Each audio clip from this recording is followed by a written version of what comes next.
How we doing, folks? Rich Van Tassel with you. Today is Tuesday, September 5th, 2017. We're finishing up now with the AFC projections for each division: AFC East, AFC North, AFC South, and AFC West. We did the NFC yesterday. I planned on doing them both at once at the same time, but talking that much, as I'm sure you could hear if you saw the last video, was kind of making my throat dry, so I brought some water again today because I know I'm going to be talking a lot. So I just figured I'd postpone it till today. So we'll get started right away with the AFC East. I have at the top of this division, no surprise, the New England Patriots 14-2. A lot of talks about the Patriots potentially going undefeated this year. Certainly anything is possible. This team has gone 16-0, but that's also one of the reasons why I'm not going to pick them to go 16-0, and I really wouldn't pick any team to go 16-0, but especially a team that has already accomplished that feat. They did lose Julian Edelman in training camp. He'll be done for the season. That's a big loss, but, the New England Patriots, they always replicate. They replace these guys. They got Brandon Cooks. He's going to be a nice downfield threat for Brady. The offensive line does its job. They really don't have any really well-known guys besides, a Sebastian Vollmer. Nate Solder. They're starting to come up the ranks as far as the name recognitions regarding the better offensive linemen in the league. But still, usually these guys, for as good as that offensive line plays, don't really get the publicity that you would expect. They do have, they have had their issues in the past when it was the 2015 or the 2016, that is. AFC Championship game where they really struggled against the Broncos, but for the most part they get the job done. They will have their games here or there where they struggle. They did lose LeGarrette Blount at 30. I'm not sure how much they're going to lose. I've always really liked Dion Lewis, Rex Burkhead as well. Those guys will contribute out of the backfield. I don't know how much running they'll do. Mike Gillislee is a guy they got. So all in all, the offense is going to be fine. Defensively, at times they've been, I don't want to say shaky in the past, but the offense is so good that they haven't necessarily lived up to what you expect from, the offensive side of the ball. Their offense is so spectacular that their defense really can't duplicate. They did bring in Stephon Gilmore this year to team him with Malcolm Butler.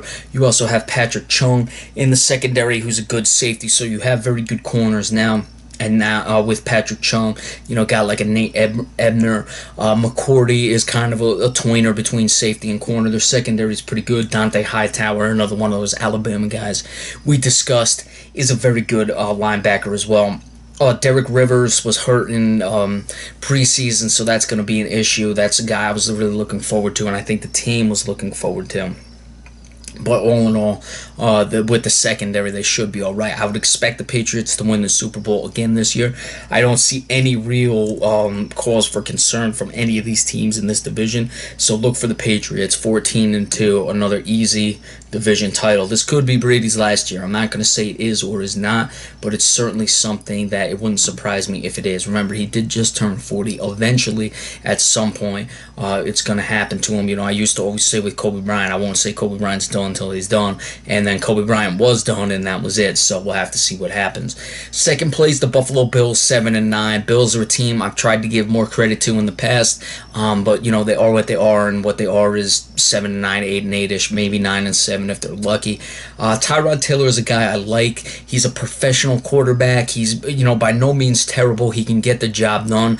I think on maybe a team, a lesser team with a good defense, or a team with a good defense, but he would be more of a downgraded quarterback. He could still take those teams to the playoffs, but on this team, it's just not good enough. I look for Nathan Peterman to take over at some point. He's a guy who was drafted, I believe, the 4th round out of Pitt.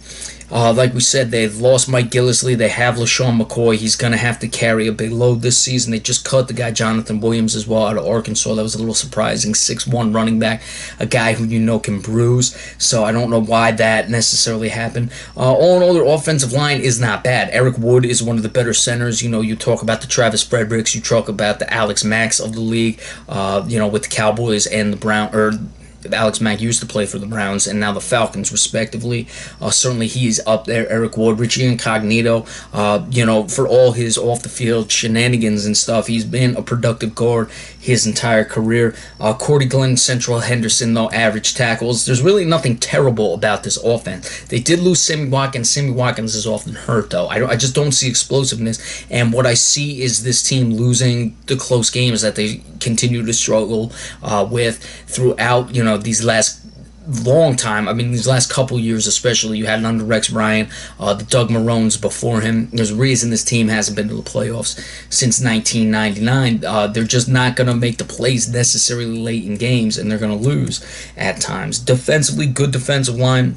Jerry Hughes, a guy who can get sacks. Shaq Lawson, like to see him healthy. Marcel Darius, another one of those defensive tackles who is underrated because of the position and where he plays, but he's as good as anyone. They did lose Stephon Gilmore, who we just said went to the New England Patriots. They also traded Ronald Darby. I was a little surprised. So they basically sent their starting corners out. They drafted Tre'Davious White. A lot is going to be placed on him. We'll see what he can do this entire season. But, getting rid of those guys, I don't think their defense is going to be there. Look, they're really not a terrible team. They're just not good enough to cover their holes, and that's why they're going to go 7-9 and be out of the playoffs again this season. Third place, I also have going 7-9, or the Miami Dolphins. The Dolphins are an interesting team. They brought in Jay Cutler because Tannehill was hurt. Frankly, that Tannehill injury, I didn't even know about the issues he had from last year. And then they're saying, he didn't get it fixed in the offseason. Didn't make much sense to me, so I was surprised that he didn't get it fixed. And sure enough, they said, ticking time bomb or whatever term, imminent disaster or something they were saying about with the injury. And then lo and behold, it happened in the offseason relatively quickly in preseason, that is. So I'm surprised they didn't get it taken care of. They could have gotten Kaepernick. They got Jay Cutler. I did a video, talked about it when it happened. For all the times I think, just recap this quickly, for all the times I think Kaepernick has been blackballed, which he was, this I wasn't sure would be the situation because Jay Cutler had a strong relationship with Adam Gase when they were together in Chicago. So it seems like you just get the guy right from the boot. Doesn't have to run the offense. Look, Cutler's had his struggles at times with offensive line play. He's had his struggles basically his entire career. One of those things has been inconsistent line play, though. He didn't have it in Chicago. He does not have a terrible line here in Miami. They drafted, the past couple years, first round tackles Laramie Tunsil and Jawan James. Also, they had Pouncey at center. Pouncey is a little below the Eric Woods, Travis Fredericks, Alex Max, but still productive. Him and his brother have been good centers, good pros in this league. So he's not going to really have that problem with this team. He does have the downfield weapons. Jarvis Landry, who is very underrated at wide receiver. Certainly him and Odell Beckham Jr. had played together at times, and they are both explosive. Jarvis Landry is up there in the upper echelon. Devontae Parker, big receiver, 6'3", can do things down the field, and Kenny Stills is another guy who can really stretch the offense. So with Cutler's big arm, I see the offense possibly catching lightning in a bottle and maybe making a run at the playoffs. They were in the playoffs last year. I like what Gase does. Their defense, nothing really jumps out at me. Byron Maxwell, was pretty productive when they brought him over. He had the struggles in Philadelphia. And Ndamukong Suh, regardless of what you may think he's overrated or not, he still gets the job done. They brought in Ray Maualuga, a veteran, to try to help. They also drafted Charles Harris out of Missouri. So there's some potential there on the defense, but again, I don't think it's good enough. I'd like to see that secondary come along a little bit more, and I see struggles for this team this year on the defensive side of the ball. Look, if Cutler can catch lightning in a bottle in Gaze's system with those receivers, a solid offensive line, this team could easily make another run at the playoffs. We'll have to see. I don't expect it to happen. That's why I have this team at 7-9. And of course, in last place, very easy to predict this team is in last place, the New York Jets. Not even trying to win. This will be a quick one. They're sending McCown out there at 38 to take a beating. I don't know why you wouldn't at least send Hackenberg and Bryce Petty out there, to see what those guys have. Well, actually, I do know it's because this team is tanking. There would be no reason not to play those guys with such a bad team. They're sending everyone out. They just got rid of Sheldon Richardson, too. Quincy Newell was really their only weapon and he was out for the season. Offensive line play, really nothing there. Nick Mangold is no longer there, so there's nothing. I mean, you wouldn't want to send a young quarterback out in that situation. I get it, but you'd still like to see what some of these guys have. Defensively, you really have Muhammad Wilkerson now that Sheldon Richardson is gone. Look, Richardson has had his issues with the team, so that's no surprise that he's out of there. You have Morris Claiborne, a guy who came over from Dallas. Claiborne was starting to show he could play, but he is just always injured. If he can stay on the field, he's a decent to sometimes very good cornerback. It's a matter of him staying on the field, however, and in this case, he'd be a good corner on a really bad team is what I have.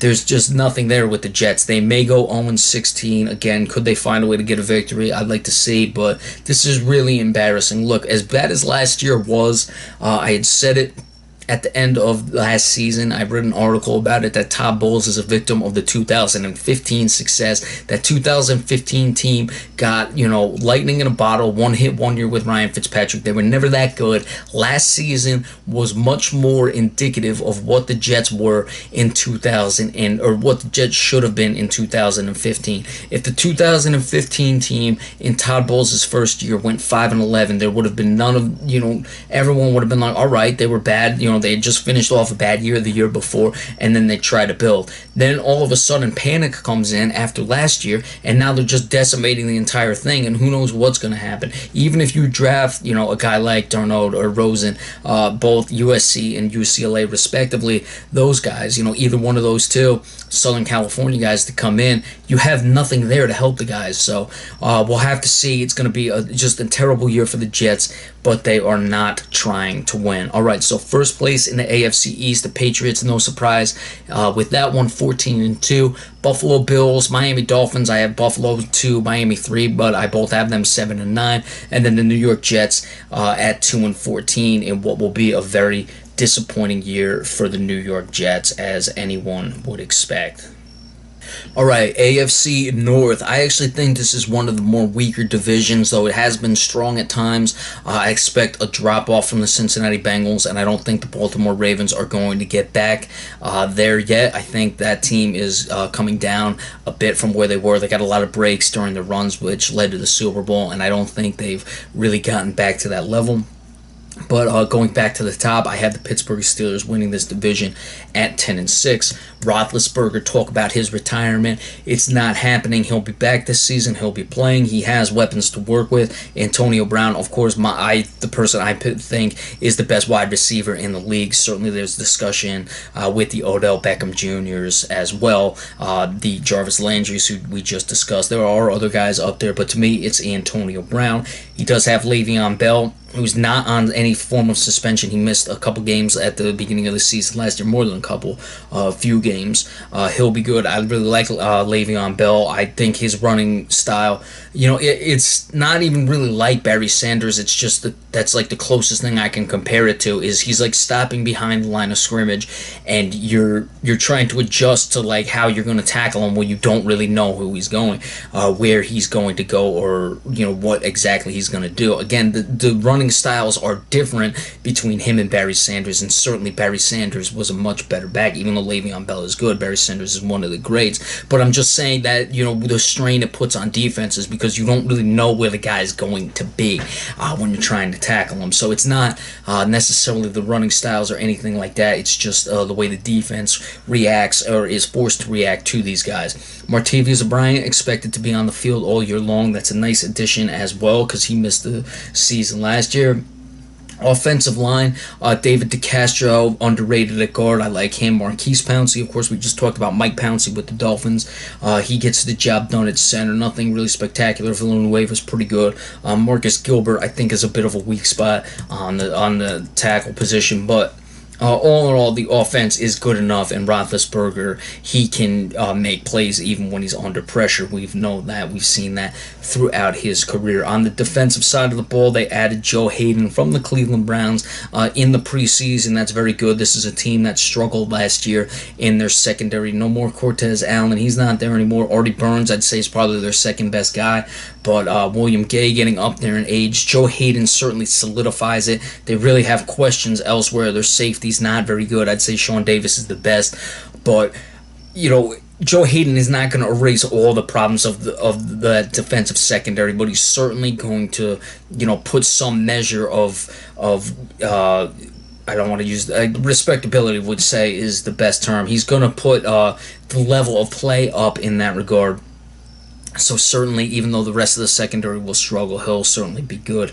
And then you look at a guy like Ryan Shazier, a good linebacker. I think James Harrison, even though he's 39 now, he'll still get enough pressure when need be. And the offense will be very good this season. That the defense won't have to be great, but they'll do enough at times. And I don't think the rest of the division is very good. So I have the Pittsburgh Steelers at 10-6 winning the division. Second place, 7-9, the Baltimore Ravens. Look, the Ravens don't have any real running game. Kenneth Dixon, Terrence West, neither one of these guys impresses me. They really struggled last year running the ball. Javoris Allen, I mean, they have kind of this committee. They brought in Danny Woodhead.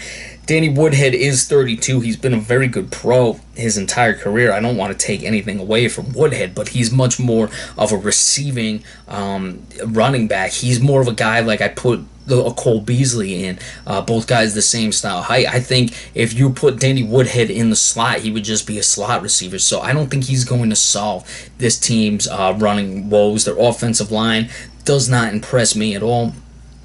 They did get Jeremy Maclin. He's a guy who can certainly help. Mike Wallace as well. They can stretch the field. Both those guys have speed, but I worry about this team, how much Joe Flacco is going to throw the ball. I think he's going to end up throwing a lot. And when you've seen the problems with this team, it's when Joe Flacco is throwing the ball a ton. It's just not, it's not good for really any team to do that. Joe Flacco is a very good quarterback. I don't want to take anything away from him, but you ask most guys to throw the ball as much as Joe Flacco's been asked to throw the ball, and you're not going to be successful. One, you're putting a lot of strain on your defense because they'll be on the field a lot more, but it's just, it's tough. It's even, Tom Brady can do it, but I guarantee you if Tom Brady was throwing as much as Joe Flacco, he'd have his problems. So it's more just the offensive, the way they run the offense that I think is the problem for the Baltimore Ravens, and they need to figure out a running game. I don't see it. Of course, their secondary is very good. They drafted Marlon Humphrey, another good Alabama defensive player. They love drafting defensive backs. Jimmy Smith quietly has been in the league for 7 years. He's a very good player. I'm not sure if Terrell Suggs will still get the pressure at 34 years of age. This defense is not, what it used to be. Eric Weddle, good safety. Ladarius Webb, they're moving him to safety. So they have talent there. Again, with this offense, throwing the ball as much, I see this defense wearing down and not able to hold up, and that's why I have 7-9 for the Baltimore Ravens. 6-10, the Cincinnati Bengals, they may be worse than this. Look, AJ Green coming back. You have Andy Dalton. Those guys have been good. You drafted John Ross. It looks like Ross is going to miss the first game. He's a guy who can certainly take the top off any defense, and he'll help AJ Green in that regard. They got rid of Andrew Whitworth, though he left. He was a very good tackle, really held down the blind side, so I see a situation where you're going to have a lot of negative plays with this offense. Even though they can throw the ball downfield and probably a lot of explosive plays, there will be a lot of negative plays as well. No more Rex Burkhead, Giovanni Bernard, who's a good running back, but he's not up to that upper echelon level. I'd like to see what Joe Mixon can do. I'd expect him to get a bulk of the carries, but again, I see too many negative plays with this offense this year, and I just think the Bengals are a team that's going to fall off. Of course, on the defensive side of the ball, they still have one of the better offensive lines. Carlos Dunlap is a good pass rusher. Michael Johnson is also a good pass rusher. You have Geno Atkins on the defensive line. No Domata Peko anymore, though, so he's not there. Vontaze Burfict, the linebacker, he's going to miss some time. Dre Kirkpatrick is a guy, another Alabama guy, as we said. He's 6'2", has the size. I think he's been good. I think he's been a quality player, but I was expecting a lot more out of this guy when he came in the league, and I just haven't seen him. I mean, I'm talking about like maybe just a notch below Richard Sherman. Patrick Peterson is where I would have had a guy like Dre Kirkpatrick, and he hasn't been able to outplay Adam Jones, who really has been on most rosters since his legal problems. And of course, those will come up, but that's another story for another day. Those will come up, but he's mostly been a punt return guy. So Dre Kirkpatrick, you know, I don't know. I don't see it. George Vlaka, good safety. It's not terrible, but I think this team has tuned Marvin Lewis out just a bit. Doesn't even appear like they're ever going to fire Marvin Lewis, which is surprising. But in this case, I just don't see enough with the Bengals here, and they may slide more than 6-10. Certainly, they slipped last year, and I think you're seeing the fall of what this team was. They never really got to any sort of upper echelon because they lost in the first round of the playoffs, or the first playoff game they played every year. So in this case, it could get bad. It could get really bad in Cincinnati. And at some point, you would expect Marvin Lewis to lose his job. And then 3-13, last place, the Cleveland Browns. They're going to improve, but they won one game last year. And, you know, they may even struggle to get to 3 because they're throwing DeShone Kizer out there. I don't like it. I'm one who I've said many times, I think the only way a young quarterback is ever going to learn is to learn by doing. However, I don't like sending a young quarterback out where he has zero playmakers. You know, Josh Gordon, will he play? Will he won't? You know, what does he have left since missing all that time? You got rid of Terrell Pryor. You don't have much of a running game. Crowell, pretty decent. But you're sending a guy out there with a suspect offensive line as well. I mean, you do have Joe Thomas protecting his blind side, so that's a good thing. But, you know, DeShone Kizer could be a guy who could develop into a good quarterback, but he might just get completely ruined by this year. You know, there are some guys, I think there are some late-round quarterbacks who have had chances, you know, or could have possibly been good, but they just never really got any opportunities. And then, of course, you look at a guy like a Russell Wilson, a Dak Prescott, you know, Tom Brady, going back many years. Sometimes guys get these opportunities and they're able to flourish. So you always want the opportunity, but in this case, DeShone Kizer is really going to have a hard time. I just hope it doesn't ruin his career. Of course, they drafted Myles Garrett, possibly double-digit sacks. I think he's still got some things to learn. You know, a lot of offensive linemen know the tricks of the trade. He's going to struggle with that at times, but I don't see anything with Myles Garrett that would suggest he's not going to be a good player. He's just not going to jump off the page this year as far as, you know, game in, game out performance. I'm sure he'll have spectacular plays at times, possibly double-digit sacks, but you're looking at you know, a guy who's gonna come into his own in his second and third year. They got rid of Joe Hayden as well, so that secondary is going to struggle. They brought in Jason McCourty, so I'd like to see what he'll do. They only have 4 corners listed on the team. They have more safeties than corners. That's a little surprising, so I would worry about that defensive secondary. You have Jamie Collins, a good professional player, so they're going to still be bad, but it's hard to get much worse than what they were last year. So 3-13 for the Cleveland Browns. All right, so your AFC North, first place, the Pittsburgh Steelers at 10-6. Second place, the Baltimore Ravens, 7-9. Third place, the Cincinnati Bengals at 6-10. And then in last, the Cleveland Browns at 3-13. Alright, the AFC South, I have, surprisingly, the Tennessee Titans winning this division at 10-6. I like this Titans team a lot. I think this team has potential to do some serious damage and maybe a dark horse candidate to get to the AFC Championship game. Marcus Mariota leading the way. A lot will depend on how he comes back from that injury he suffered last year to his leg. I expect them to limit his running, which could hurt the offense, but you do have DeMarco Murray and Derrick Henry, who are both capable running backs. DeMarco Murray has shown that it wasn't all that Cowboys offensive line. He did have that bad year in Philadelphia. I think that was much more of the product of the Chip Kelly system. In this case, last year, almost 1,300 yards, well above 4 yards per carry, just shy of 4.5, 9 touchdowns. So that year in Philadelphia was basically an aberration, if you ask me. It was just the Chip Kelly offense. Derrick Henry as well, former Heisman Trophy winner.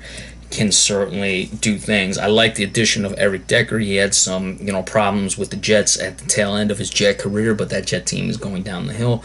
He's certainly a nice professional player, gives Mariota a good weapon. Delaney Walker, one of the better tight ends in this league. They did lose Chance Warmack from a very good offensive line. Schwenke is a good center, don't get me wrong. Taylor Lewan can be a head case at time, but he is up there with the tackles. Jack Conklin, very good on the right side as well. Taylor Lewan on the left side. He's certainly right there with the Tyron Smiths, the Joe Thomases, all those guys in this league as one of the best tackles in the league. On the defensive side of the ball, Jarrell Casey doesn't really get the publicity playing there in Nashville, Tennessee. He's very good on the defensive side at tackle. I'd like to see Brian Orakpo, try to elevate his game. He's struggled with some injuries in the past. If he can come back, that'd be very good for this team, getting some pressure on the quarterback. He's always been a dangerous pass rusher. Derek Morgan, a pass rushing outside linebacker type who can do those things, as well as Brian Orakpo. Remember, this team runs a 3-4 defense, so those guys are more pass rushers who are listed as linebackers. In the secondary, Bryce McCain, I'd say, is probably their best. It's nothing that really wows you or anything. Denora Cersei, capable guy, played in Buffalo for a couple years at safety. There's some talent there. That's really the one question mark I would have is their secondary.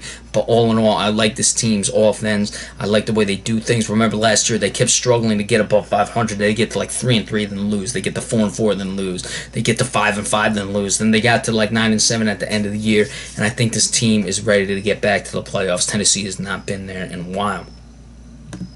I have as a wild card team the Houston Texans, also at 10-6. Actually, no, the Houston Texans I have at 9-7. Excuse me. The thing with the Houston Texans in this case is that they're starting Tom Savage at the beginning of the year. This is a team that has clearly struggled with the quarterbacks. They drafted Deshaun Watson, and yet they're going with Tom Savage. Now, just as we just discussed with the Deshaun Kaiser situation, where I wouldn't send Kaiser out there with a team that's not talented, with a team that's going nowhere, and a team that struggles as much as they do. I said that quarterbacks can only learn by doing. Deshaun Watson is in a case where he's not going to be that. There's talent with this team. You have DeAndre Hopkins to throw to. There are some injury questions with the receiving core, and of course Will Fuller will be hurt.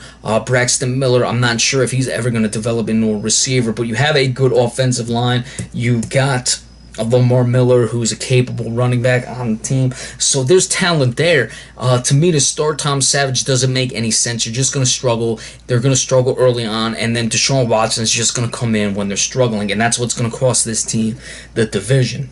On the defensive side of the ball, Jadeveon Clowney had that big year 2 years ago. Then he struggled a bit last year. Again, will he be right with the injuries? J.J. Watt has had his injury issues, so we got to keep an eye on that. The linebacking core is led by Cushing. Whitney Merciless is very good. In the secondary, they did lose A.J. Boyd to the Jacksonville Jaguars. Jonathan Joseph at 33 has been a pro his entire career. Kareem Jackson pretty good, but that A.J. Bowie situation I think is going to hurt this defense just a bit, and that's where this team comes down and the Tennessee Titans move up to win the division.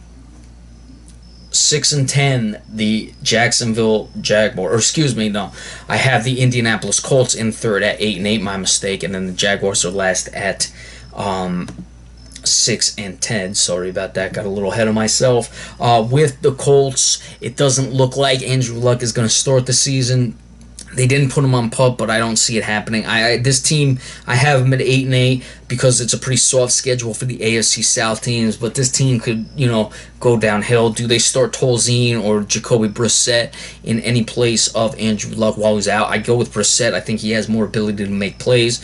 You get Matt Jones to play running back from Washington. He had his moments in Washington, so that's good because Frank Gore is 34. He's been productive for a long time, don't get me wrong, but at this point I don't know. I mean, he did go over 1,000 yards last year at 33, so we'll have to see. He's a guy who you really got to give credit to for what he's done his entire career, because at 33 you just don't expect a guy to be doing it like that. They still have their problems with the offensive line. Whether Andrew Luck's in there or not, things are not going to get better with the offensive line struggling the way it does. They didn't really address it. I don't see anyone who can really be any sort of game changer on the offensive line. I don't know why they didn't draft somebody. Anthony Costanzo's been there a while. He hasn't, developed into that guy yet. T.Y. Hilton, good receiver, but he's started to cool off since a hot start to his career. He is only 27 though, but a 5'9" guy, more of a speed guy, and I think he needs help with other options. On the defense, Chris Culver bringing over, okay, Vontae Davis, pretty good cornerback, yes, don't get me wrong. They did draft Malik Hooker at safety. I like that pick. Of course, you had Lattimore, who we talked about with the New Orleans Saints, playing for Ohio State, as well as Malik Hooker. You had that good secondary. You had Garen Conley as well. So those players are pretty good. They got Barkevius Mingo. There's a little bit of talent there, but I think Indianapolis could drop more than 8-8. If they were playing a harder schedule than what the AFC South teams are playing, I wouldn't have them there. And the longer Andrew Luck sits, it's going to be more problems. But again, you can throw Andrew Luck with or without that line. There's going to be issues, or you can be with or without Andrew Luck with that line. You're going to have problems. And then last place at 6-10, the Jacksonville Jaguars. Look, if Blake Bortles ever figured it out, this team could possibly make a run. He was benched in training camp. Jacksonville is a team. There was discussion with Tom Coughlin saying they looked at Colin Kaepernick. I don't know how you don't bring him in. That's what speaks to me about the blacklisting, because Blake Bortles is not getting the job done. He's won back his starting job, but it's not hard to win it back from Chad Henne. Leonard Fournette, the nice pick. I like that. You have the Allen boys, Allen Hurns and Allen Robinson, good receivers. Offensive line, Jeremy Parnell, who came over from Dallas a few years ago, is pretty solid. But he's their best offensive lineman, and that's not saying a whole lot. He's not a bad player, but that's not saying very much. On the defensive side of the ball, there is talent. They did bring in some veteran secondary players. Barry Church from the Cowboys, A.J. Bowie, who we just discussed, from the Houston Texans. Dante Fowler Jr. has missed a lot of time with injury in his career. I'd like to see if he can start to develop. Only had 4 sacks last year. Of course, he was coming back from that injury. This was a guy they picked very highly in the draft, so he's got to start to do something. Paul Posluszny, 32, professional player. Malik Jackson, a defensive tackle, is good. You have talent there on defense, but again, this offense just can't put it together. If, for whatever reason, Blake Bortles flips the switch and plays well, it wouldn't shock me if this team possibly wins the division, because it has been weak in the past, but there's very little possibility of that happening with Blake Bortles. AFC West, I have the Oakland Raiders at 12-4, winning the division. With the Oakland Raiders, of course, the talk of them moving to Las Vegas, those are things to keep an eye on. Derek Carr is, how's the sentiment going to be with that? You're not really keeping any eye on that as far as, this team's play being affected, but you want to see that as far as the support for the team. Derek Carr coming along very nicely. Marshawn Lynch, they did lose Latavius Murray. Frankly, I'd take Latavius Murray over Marshawn Lynch at that point. Marshawn Lynch is 31, but hasn't played in a few years, so he probably has some hits left.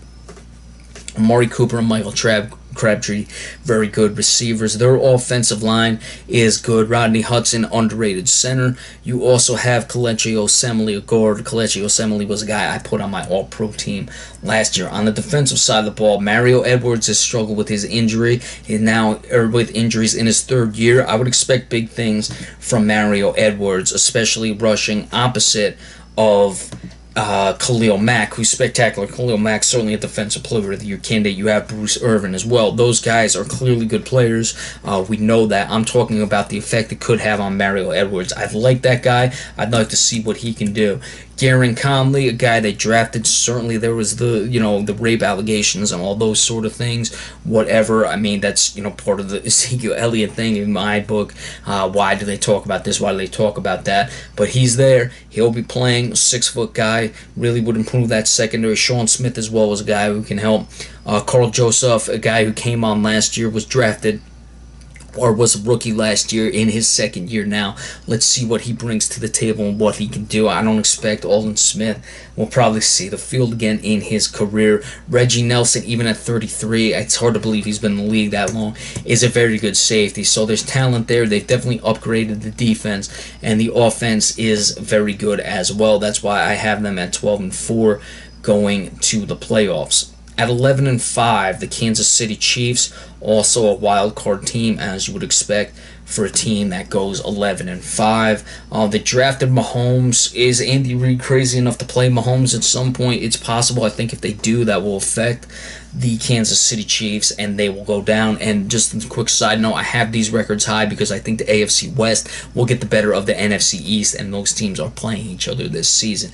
But as long as Alex Smith plays, I would like this team. You no longer have Jamar Charles. Let's see if Spencer Ware can keep it together as the primary back. You also have Kendrick West. I expect a running back by committee. No Jeremy Maclin anymore. Travis Kelce is the favorite target of Alex Smith, however. So even though the receivers don't really do it for you, Travis Kelce is going to be the guy who's going to be getting a bulk of the catches, and look for the short passing game as well. That's what Andy Reid does, and Andy Reid deserves a lot of credit for the head coach he's been in his career. Eric Fisher on the offensive line. I wanted to see more from Eric Fisher. He's moving back to the left side. Let's see what he brings, but he's their best offensive lineman, so I have my questions with the offensive line of this team. In the secondary, or on the defense, in the secondary, their defense to me begins and ends with Marcus Peters. Marcus Peters is a guy who will be in Defensive Player of the Year consideration. He's spectacular. You could easily make the case Marcus Peters is the best corner in the NFL. Some of you may disagree. I would say you're wrong. I really like Marcus Peters. I liked him ever since he's come into this league, and I will keep praising Marcus Peters. Guy is a turnover machine. He can turn plays the other way. He's a big playmaker. He can certainly take the ball into the end zone.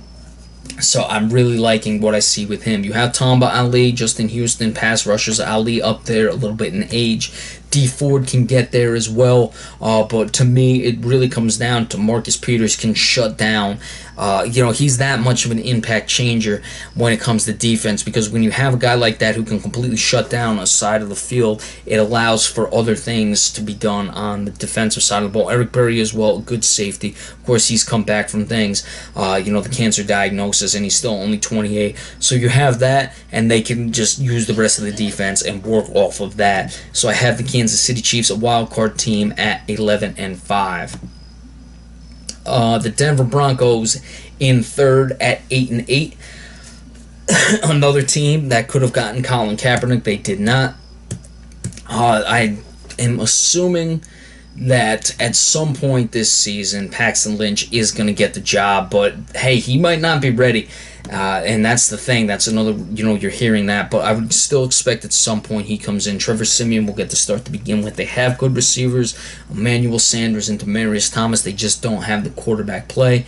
Devontae Booker, decent running back. C.J. Anderson, decent running back. Anderson a little on the smaller side, one of those, out of the backfield type running backs at 5'8".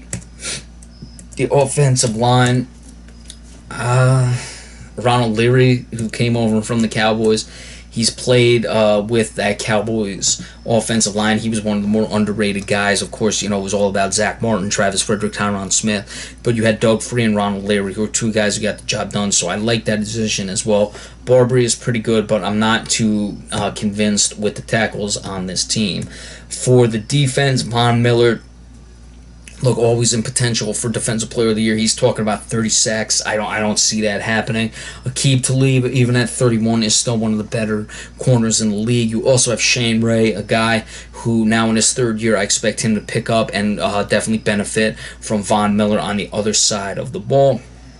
But I really like Aqib Talib. Brandon Roby is pretty good in the slot as well. So a good defense all the way around. That's why this team will be competitive. They have Domata Peko now coming over, so that's going to help this defense. But the offense is just not going to come along, and that's why I have the Denver Broncos at 8-8. And then in last place now, the Los Angeles Chargers. I have them 6-10. Phillip Rivers, he can do things. He can make plays. Antonio Gates, though, that combination, there's just way too much tread on those tires, and I don't see it anymore. Melvin Gordon, He'll continue to have to progress. He's been good at times. He's been a bit hit or miss since coming in the league at running back. This is now his third year. It's really time for him to do something. I'd say Dontrell Inman is their best receiver. You could certainly make the case for possibly Keenan Allen as well. The offensive line, you bring in Russell Okung. Has had his up and downs in Seattle, but a solid, better than average left tackle. Joe Barksdale, a guy who has been in the league for a while. I don't know what he's going to bring to the table, though. He's moving to the right side of the line, so you have pretty decent tackles. Matt Slauson has been underrated. Look, this team hasn't got much publicity. I don't think they're going to get much more heading into Los Angeles, though they might, but they're playing in that small stadium. I didn't like the move, but it's not like it was working out in San Diego either. Joey Bosa, on the defensive side of the ball, really played well last season. I expect him to continue to his ascension to one of the more dominant pass rushers in this league. Outside of that, though, really, what do you have? I mean, looking at the secondary, Casey Hayward, a journeyman. I don't even know if he was on this team. I'm pretty sure he was still on Green Bay last year. Career journeyman, though, like I said. So outside of Joey Bosa, and yeah, he's starting. Verrett is okay, Jason Verrett, but all the way around, you lose Manti Te'o, so there's too many question marks with this defense. I think the offense will be proficient enough. They are playing the NFC East. I think this is where the NFC East is going to feast, would be on a team like the Chargers, because they have those top three teams in the division that I think will have the better of the NFC East, so we'll have to keep an eye on that. But the Chargers in last at 6-10. So there's your AFC West predictions. You have the you have the Oakland Raiders 12-4, Kansas City Chiefs 11-5, Denver Broncos 8-8, and the Los Angeles Chargers at 6-10.